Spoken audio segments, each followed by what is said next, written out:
everyone! Today we have an episode of ramen rants. Basically, I just talk and eat ramen. Because I'm a pescatarian now, I haven't had ramen in a long time because we mostly just have the chicken and beef broth.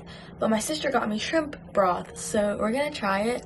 It smells very different, so I'm interested to see how it will taste. I think today specifically we'll be talking a lot about Valentine's Day, love. We can have a theme, you know. I think I have too much water. I can't really taste anything. I got this book because I wanted to know if it would have any deep insights. I think I read it like last summer, but I dropped it because I don't think it was quite giving me what I was looking for. At that point, I hadn't been in a relationship. I was just kind of curious about if love, how we perceive it in the media, actually exists. And I feel like it doesn't. I don't think I've ever seen a couple like what you see on TV, but it's not even like the grand gestures, just like the chemistry. I've learned in the past year that a lot of people like when relationships are like slightly toxic. But that's only probably people our age, right? Who aren't very experienced with love. It's not that I'm exactly opposed to the idea of marriage. It's just I find it hard to believe that you're gonna find someone out there who you're going to like want to spend the rest of your life with. I get bored and irritated really easily. It's just hard for me to think that there is someone. I feel like I like pining over someone more than actually like dating someone.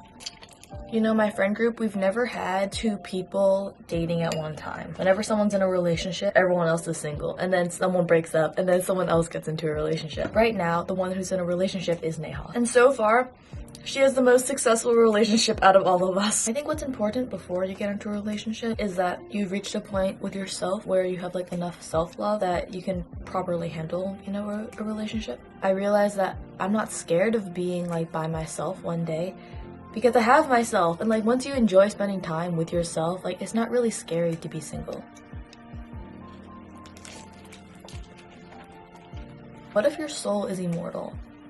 And then it gets, you know, reincarnated into different bodies as it goes through its little soul life cycle. Then my soul that's in myself right now, it has to get to know who this person is, if that makes sense. A lot of people like I say your soul is who you is, but it must be changing a lot, especially if it's immortal. It's inhabiting this body right now, this person's life experiences, where I live, who I'm friends with, who my family is, and it's just gotta learn who I am. I don't really know if that made sense, but it makes sense to me. The person I date in the future, whether that's a guy or a girl, I don't like to have a list of things that I want someone to be because that really like narrows down opportunities. But I think definitely one thing that would be nice is that they're confident in themselves. If you have found your self-confidence and the other person hasn't, then it's kind of just like imbalanced. And that's what's important in a relationship. Balance and like being equal to each other. If you're equal intellectually and or you have similar morals, similar priorities, and I feel like your relationship will do pretty well. Not that I would really know. I used to think that I'd be a long-term relationship kind of person. I don't really know if I am anymore. Okay, this is gonna sound cruel, but when I'm done with that person, I'll probably just dump them. That's not a great basis for a long-term relationship. I didn't know this, but apparently a lot of girls, when they're dating their boyfriends, go through like short phases where they stop liking their boyfriend and they just wait till like it comes back. I'm not good at that. I'm not going to wait. If it's not, then it's not. Why try to force it to happen? Wait, well, what I'm saying makes it seem like you have to be in love immediately, which is not true. That's unrealistic of me to say. I'm done with my ramen. And I feel like we barely even started talking. When I was in creative writing class freshman year, I wrote quite a few poems to my future self and to if I get married someday, to them too. If I do get married one day and I somehow still have them, and I'd be like, yo, read this. I promise I don't eat like this every day. I say this like every ramen rant. I think for me, I like the idea of being in love more than actually being in love. I guess we can pause all the love talk and talk about things that are a little more interesting. Like I got into college. I got into my top choice. I haven't heard back from everywhere yet, but I'll probably end up going to Durham, which is in northern England. I'm going abroad, yeah. You might be saying, Nola, you're just going to England. That's not even that far away. You're right, I'm still going to an English-speaking country whose culture is probably not terribly different from America.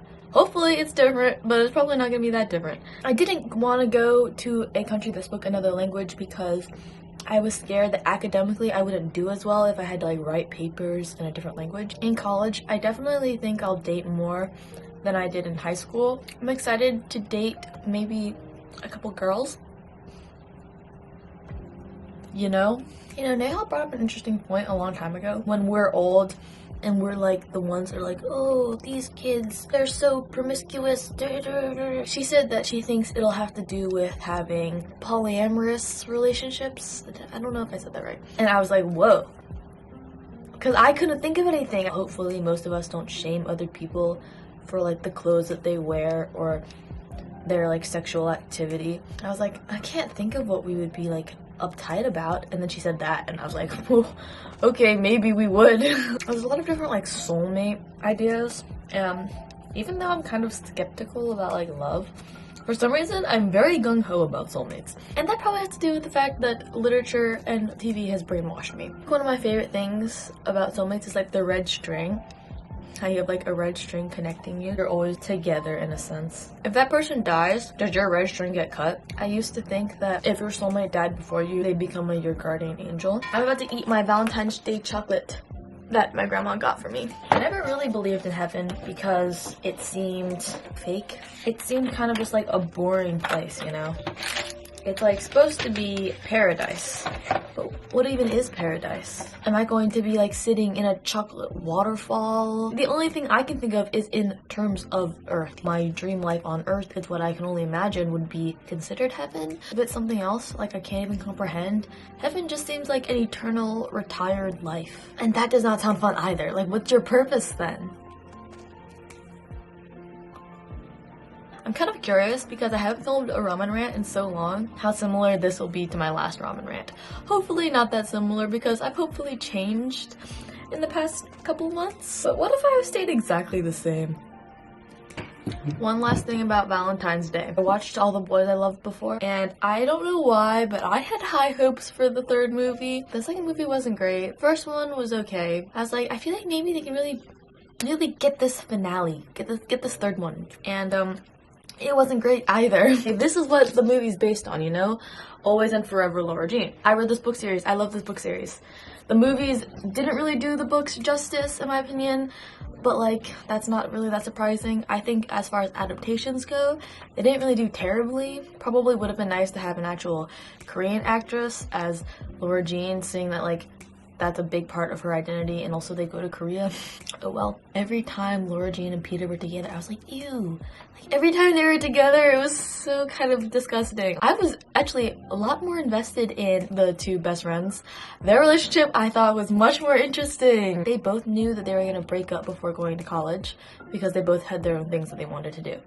And you know what? I appreciate that. Noah Centineo gave me so many like icks. You can see compilations. It's bad, man. It's bad. Ugh, I'm getting like chills thinking about it. Well, that was me being cynical for a annoyingly long time. If you're in a healthy relationship, congratulations, because you are one of the few in this world. Thought I was gonna stop being cynical. I'm gonna leave you guys, and I hope you have a good day. Bye.